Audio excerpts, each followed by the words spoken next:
आतंक के खिलाफ इजरायल ने एक बड़ा फैसला लेते हुए लश्कर-ए-तैयबा को आतंकी संगठन की सूची में शामिल किया है। मुंबई हमले की 15वीं बरसी से 5 दिन पहले ये फैसला लिया गया। अच्छा, इजरायल ने लश्कर-ए-तैयबा को बैन कर दिया, उस पर पाबंदी लगा दी। आज तक इजरायल ने नहीं लगाई थी पाबंदी, जबकि 26/11 में यहूदी भी मारे गए थे। इजराइल ने जो एलईटी लश्कर-ए-तैयबा है उसको बैन किया। अब ये 15 साल के बाद आपको पता है कि हो रहा है कि जब मुंबई हमले हुए थे। अमेरिका, इजराइल और इंडिया मिलकर पाकिस्तान को घेरा डाल रहे हैं, क्योंकि अगर इंडिया इजराइल से असलहा इंपोर्ट करेगा, असलहा खरीदेगा, तो जाहिर है उसका वाहिद हदफ तो पाकिस्तान है। आप कहाँ थे ज्ञानी बाबा? पर बात कर रहा हूँ जिससे हम दुश्मनी करना चाह रहे हैं, जंग करना चाह रहे हैं, वो आज इकोनॉमिकल तौर पर बहुत ज्यादा स्ट्रांग हो गया। वो तो चाहते ही हैं कि ठीक है ये पाकिस्तान हमारे रास्ते से हटे और हमारा काम साफ हो। नहीं, आपको आज के दौर में 2023 में ऐसा लगता है कि इंडिया का सबसे बड़ा खतरा पाकिस्तान है? नहीं। हिंदुस्तान के अखबार में 26 नवंबर 2026 से पहले यह खबर चाहिए होगी कि इस्लाम दुश्मन पॉलिसीज ने मोदी ने इस्लाम दुश्मन पॉलिसीज अपनाकर अखंड भारत को खंडर भारत में तकसीम कर दिया। अबे जल्दी बोल, कल सुबह पनवेल निकलना है। फलस्तीनी माओ का शहोदा का यह फैसला है कि इंडिया नाकाबिले कबूल है। ये नाकाबिले कबूल होते के साथ ही हैफा खत्म, तुम्हारा पूरा प्रोजेक्ट खत्म, हैफा खत्म। उसके बाद जो $100 अरब से तुमने अहमदाबाद पोर्ट बनाई है, वो अहमदाबाद पोर्ट सिर्फ मछलियां और झींगे पकड़ने के लायक रह जाएगी। अरे कहना क्या चाहते हो? वो जख्मी थे हमेशा, वो आपको ये कहते रहे कि हमें प्रूफ दें, एलईटी के खिलाफ हाफिज सईद के साथ ये सारा कुछ करें।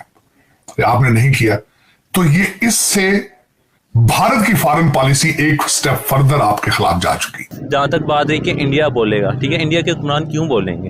ठीक है, वो तो चाहते ही हैं, क्योंकि उन्हें नजर आ रहा है कि हमारा जो सबसे बड़ा खतरा है वो पाकिस्तान है। अच्छा। क्योंकि पाकिस्तान जो है वो एक न्यूक्लियर पावर है। ठीक है।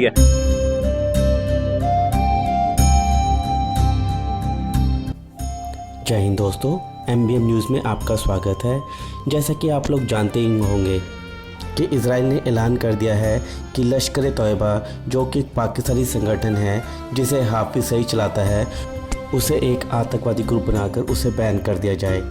भारत के अंदर जो 26/11 को जो अटैक हुआ था उसमें लश्कर-ए-तैयबा, हाफिज सईद का ग्रुप ही शामिल था, जिसके बाद पाकिस्तानी मीडिया को आग लग गई है कि भारत के इन्फ्लुएंस में आकर इजराइल ने ये कदम उठाया है और इजराइल ये चाहता है कि हमास में जो आतंकवादी ग्रुप है उसे भारत भी एक आतंकवादी ग्रुप के रूप में मान ले, जिसको पाकिस्तान सपोर्ट करता है। और पाकिस्तानी लोग ये कह रहे हैं कि पाकिस्तान को अपनी एटमी ताकत का डर दिखाकर इजराइल को डरा देना चाहिए। मतलब कि पता नहीं कौन से सस्ते नशे करते हैं वहाँ के लोग। तो चलिए आइए दोस्तों, देखते हैं आज का वीडियो कि पाकिस्तानी मीडिया और वहाँ की जनता इस बारे में और क्या कह रही है। और वीडियो शुरू करने से पहले आपसे रिक्वेस्ट है, अगर आप चैनल पर नए हैं तो चैनल को सब्सक्राइब करके बेल नोटिफिकेशन के बटन को ज़रूर दबाइए। तो शुरू करते हैं आज का वीडियो। जय हिंद, जय भारत। इजराइल ने रिसेंटली अनाउंस किया है कि लश्कर-ए-तैयबा एक इंटरनेशनल लेवल पे टेररिस्ट ऑर्गेनाइजेशन है। क्या ये मैसेज उन्होंने इंडिया को दिया है कि 26/11 वाक़ये को लेकर हमने लश्कर-ए-तैयबा को टेररिस्ट ऑर्गेनाइजेशन डिक्लेयर किया है और अब इंडिया भी हमास को एक टेररिस्ट ऑर्गेनाइजेशन डिक्लेयर करे? अभी खबरों के मुताबिक इजराइल ने पाकिस्तान की जो ऑर्गेनाइजेशन हैं, खास तौर पर लश्कर-ए-तैयबा जो कि हाफिज सईद की जमात और इस तरीके से ऑर्गेनाइजेशन है, उसे बैन कर दिया। सबसे पहले तो ये बताएं, आप हाफिज सईद के बारे में क्या ओपिनियन रखते हैं? सर, ओपिनियन तो यही है कि जिस तरह वो इस्लामिक पॉइंट ऑफ व्यू से आवाज़ उठाते हैं, मतलब उस चीज़ को सपोर्ट करते हैं, तो फिर हमें भी उनके साथ मतलब अपना जो है वो इसी तरह की राय रखनी चाहिए कि हम उनको सपोर्ट करें। लेकिन ऑर्गेनाइजेशन बना के लेट्स सपोज कल को कोई तालिबान या कोई भी ऑर्गेनाइजेशन आके पाकिस्तान पे अटैक कर देती है और कहती है कि हम काम कर रहे हैं, तो फिर आप उस ऑर्गेनाइजेशन को भी सपोर्ट करेंगे? बिल्कुल भी नहीं सर, उसके तो राइट में नहीं है ना। बिल्कुल, तो फिर यही बात है। ऐसे ही अगर हाफिज सईद या कोई भी ऐसी ऑर्गेनाइजेशन कहीं पे जाके अटैक या इस तरह करती है तो क्या उनके पास्ट के अंदर कोई इस तरह का रिकॉर्ड भी तो नहीं है ना। हम इस तरह से सोच नहीं सके, कह नहीं सके। कश्मीर में वो ओपनली कहते हैं कि हमने जो सा, अगर इंडिया साइड कश्मीर की बात करें, उन्होंने कहा कि भाई हम वहाँ पे जाके जो सा बहुत सी एक्टिविटीज में वो ब्लेम ऐसा करते मीडिया आई है कि भाई वो इन्वॉल्व रहे हैं। तो फिर इसके बारे में तो फिर कुछ नहीं कह सकते हम किसी के रिलेटेड। ऑर्गेनाइजेशन अपने पास से उठ के इस तरीके से करे। देखें ना, जिस तरह हमास ने कह लें कि वो किया है, वो काफ़ी देर से वो जो फ़लस्तीन है वो स्पेशली कह लें कि हमारी पाक आर्मी को अगर हमें एज आ इस्लामिक कंट्री के पॉइंट ऑफ व्यू से देखें तो हमारे जो एटॉमिक बॉम्ब्स वगैरह ये सारी चीज़ें हैं, ये कब काम आएंगी? मुझे इस चीज़ का बताएं ना। क्या कहते हैं कि अभी ये हम हमास को नहीं, हम उनको कह लें कि हम उनको कह तो सकते हैं ना कि like we have things and we can use them. अच्छा, जबरदस्त। तो उधर से फिर कौन सा यूएस है या दूसरे कंट्रीज हैं, आपको लगता है कि वो बस ऐसे ही कहेंगे कि okay you have to use, but हम जो सा वो खामोश रहेंगे? वो भी तो कुछ ना कुछ करेंगे, फिर वर्ल्ड वार 3 और मामला तो पूरी दुनिया में फैल जाएंगे ऐसे। सर उनको भी तो ये इस तरह नहीं ना छोड़ सकते। लाइक अगर वो इस तरह करें तो वो यहाँ पे रुकने वाले नहीं है। इसकी तो यही हम कह सकते हैं कि वो यहाँ पे रुकेंगे नहीं, कभी भी नहीं रुकेंगे अगर हम कोई स्टैंड नहीं लेते। दुनिया में ये बात की जा रही है कि भाई यूएस जो है वो इसराइल के साथ ओपनली खड़ा है, मतलब ओपनली खड़ा है। बिल्कुल सर, फंडिंग आ रही है बिल्कुल। और बड़ी नजरें जो सी हैं वो इंडिया की तरफ है कि भाई इंडिया जो है इस जंग को रोक सकता है, क्योंकि उसके रिलेशन इसराइल के साथ भी ठीक है, उसके रिलेशन इस्लामिक कंट्रीज के साथ लाइक सऊदीया हो गया या दूसरे ईरान के साथ उसके रिलेशन ठीक है। तो इंडिया अगर चाहे तो दोनों सर इंडिया उनको फंडिंग जरूर कर सकता है, रोकेगा कभी भी नहीं। क्या इसराइल को फंडिंग कर सकता है? मतलब वो देखे ना, वो काफी ज्यादा आईटी सेक्टर के अंदर, और वो जो है वो इकोनॉमिकली हमसे ज्यादा बहुत ज्यादा कह लेंगे स्टेबल है, मगर वो जो है, मगर मेरा नहीं ख्याल कि वो इस तरह से उनको रोकेगा, कभी भी नहीं रोकेगा। वो इन चीजों के अगेंस्ट है। अच्छा, किन चीजों के? जंग के अगेंस्ट या मुस्लिम्स के? ऑब्वियस सी बात है, वहाँ पे सर काफी कुछ हो रहा है, उनकी अपनी कंट्री में हो रहा है।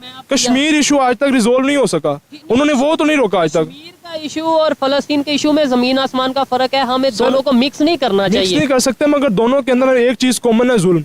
अच्छा, तुमने मुसलमानों का खुला कत्लेआम किया, तुमने कश्मीरियों का खुलेआम कत्लेआम किया, तुमने टीटीपी की मदद से पाकिस्तान के अंदर खुलेआम कत्लेआम किया। नरेंद्र मोदी, तुमने गजा के अंदर इस जंग शुरू कराने में अहम तरीन किरदार अदा किया।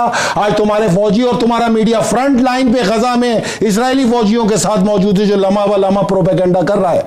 तो फिर ये याद रखना, दुनिया में ये जो फैसला हुआ है कि कोई ताकत नहीं लड़ेगी, जो तुम्हारी सोच थी कि यहाँ पे फ्रिगेट खड़े, यहाँ पे बैरी बेड़े खड़े, वो सब बेकार हुए। अब ये जंग जमीन तो जमीन है, और जंग के अंदर फतह इंशाअल्लाह ताला मस्जिद अक्सा की तामीर की होगी और आजादी की होगी। अब मैं तुम्हें बताऊं कि इस जंग का नतीजा ये निकलेगा कि दुनिया में 2 फैसले होने जा रहे हैं। 2 पासपोर्टों पे से तहरीरें गायब होंगी, एक पे आएगी, एक पे गायब होगी। जो पाकिस्तानी यकीन रखते थे कि यहां इसराइल के ऊपर जो एम्बार्गो लगाया इसको हटाया जाए, उनकी दुआ पूरी होने जा रही है, क्योंकि जब इसराइली मिट जाएगा तो ये तहरीर भी मिट जाएगी कि मां सिवा इसराइल के तमाम दुनिया के लिए कारआमद। लेकिन एक तहरीर का आगाज होगा, वो होगा फलस्तीन का पासपोर्ट। उसमें लिखा होगा मां सिवा इंडिया के तमाम दुनिया के लिए कारआमद। तो नरेंद्र मोदी, वो दिन देखने की तैयारी करो जिस प्रोजेक्ट के लिए तुमने ये खून बहाया। इंशाअल्लाह ताला फतह के साथ ही फलस्तीन की अर्ज़ मुकद्दस जो खुदा की सरजमीन बनेगी, उस पर मुशरिक नाकाबिले कबूल होगा। फलस्तीनी माओं का, शहोदा का ये फैसला है कि इंडिया नाकाबिले कबूल है। ये नाकाबिले कबूल होते के साथ ही हैफा खत्म, हैफा खत्म, तुम्हारा पूरा प्रोजेक्ट खत्म, हैफा खत्म। उसके बाद जो $100 अरब से तुमने अहमदाबाद पोर्ट बनाई है, वो अहमदाबाद पोर्ट सिर्फ मछलियां और झींगे पकड़ने के लायक रह जाएगी। और इंशाअल्लाह ताला तारीख का मौलिक लिखेगा, हिंदुस्तान के अखबारात में 26 नवंबर 2026 से पहले यह खबर छाया होगी कि इस्लाम दुश्मन पॉलिसीज ने मोदी ने इस्लाम दुश्मन पॉलिसीज अपनाकर अखंड भारत को खंडर भारत में तकसीम कर दिया। और काश नरेंद्र मोदी वजीर आजम बनने के बजाय रेलगाड़ियों के अंदर चाय ही बेचता। ये होके रहेगा इंशाअल्लाह ताला। वहीं से तुम्हारी इक्तिसादी बर्बादी का आगाज होगा। अगले साल 1 जनवरी से तुम अपने इक्तिसादी माशियात के ऊपर नजर रखो, अपने स्टॉक पे नजर रखो।